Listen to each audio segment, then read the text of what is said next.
What do you think about Miami as a market? Yeah, I think that's an amazing spot to play for multiple reasons.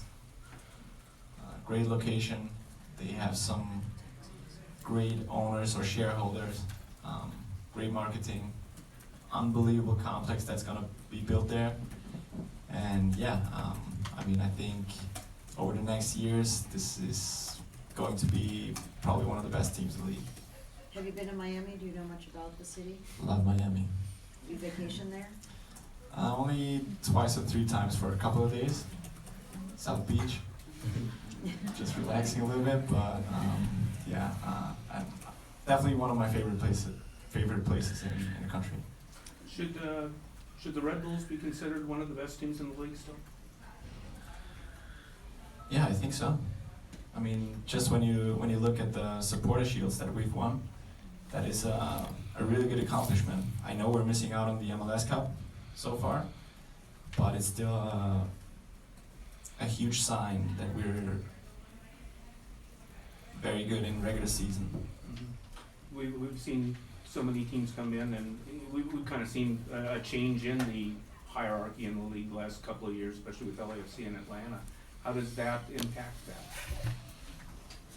Say it again. How does we're seeing more teams come in, spending a lot of money, really taking the front step on that. How does that impact the hierarchy in the league and where the Red Bulls sit within that?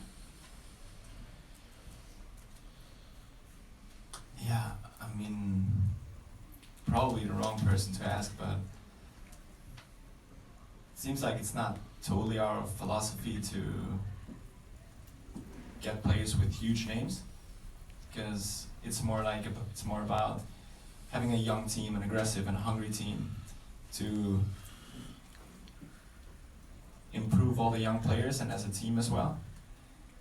But obviously when you look around the league and you see how much money other teams are spending and how many good players they're getting from abroad, from South America or from Europe, it's gonna increase the level of the league, obviously.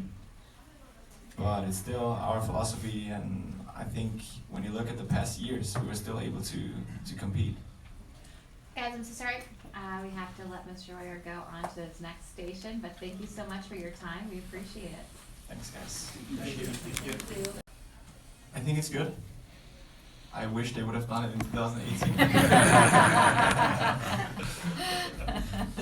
Yeah, because that was probably the biggest chance we had in the past years, and we've done great, especially at home. So you can't change that, but I wish it was a little earlier. Daniel, in those moments like 2018, that season where you felt like you could go all the way as a player, and they talk about this across all sports, like when you're so close and it doesn't happen, do you ever doubt that maybe you'll get the chance to get back there again? Does that self-belief come into play, or the team, the coach kind of makes you believe that you can, keep going and do it maybe? Did you ever have that moment with, man, is this going to happen? Nah, I think we always have belief. Like I mentioned already, that our mentality and the team spirit is almost unique. Like I've never experienced it before. It's like a big family. Like we're all brothers in this club, and that's just great. And so we're pushing each other to improve, and every season is a new chance. Obviously, 2018 hurt a lot when we went out of the playoffs against Atlanta. But to be fair, they were doing amazing as well. But still, it's of course it's painful. But then you go into the off season, you have some time to recover, to get your head free, and then when you come back, you're energized again and ready to go again. So same thing this year. What do you love about New York City? Ooh, how much time you got? Only about the city? Anything. I mean, there's so many things to tell. First of all, I live in a great spot in Jersey City, just not far to the city. It'll take like 5 or 10 minutes. But I also like to do the touristy stuff, to discover all the things, all the places that tourists would check out when they're here. but now being here for 3.5 years, you also find the places from like more insider places. Like to hang out with my boys, like to hang out with family when they come to visit me, or when friends come over. Like to show them nice places. I like experiencing or exploring nice restaurants, nice bars, nice places where you have a nice view. So yeah, I just love the city. Cool. Obviously, the big thing with you guys, with Bradley and Luis and even Connor, who's someone who's been there forever, leaving, it leaves kind of a leadership void. And obviously, it's not up to one guy, and that you have guys and like yourself, Aaron Long, Tim Parker. But how do you guys kind of fill in for that? Those three guys all meant a lot to this team and all been here for so long through so many different changes. How do you guys kind of go through that? Yeah, that's true. That's definitely not the easiest part. Because the guys that you mentioned, they were great personalities on and off the field, especially in the locker room. You know, for the team spirit, like for the leadership. But now I think that's on some point it's normal in soccer that you'll experience changes in a team, and then other players have to step up a little, take some more responsibility, have to grow into this role.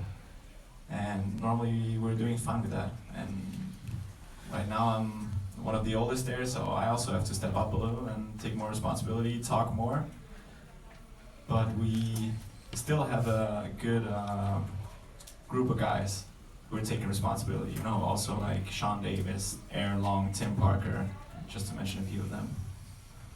And Chris Armas, you were there when he was a brand new head coach. Have you seen a development, a maturation in him as a manager?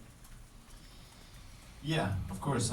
But I think he did great when he took over right away, because that was mid through season when Jesse left, and he did great. So the same year we won Supporter Shield. So he had to do many things right, and it's still his first club as a head coach now for 1.5 years, I guess. And so I think he just can't be the most experienced coach yet, but so far I think he's doing a great job. You know, like when we went out of the playoffs last year, you cannot always say something about the coach, because the players are there to execute. And I just thought that we haven't done the best job as a group of players, but Chris is very, very hardworking. He's a coach who's connecting with all the players. He wants the players to feel comfortable on and off the field, and yeah, very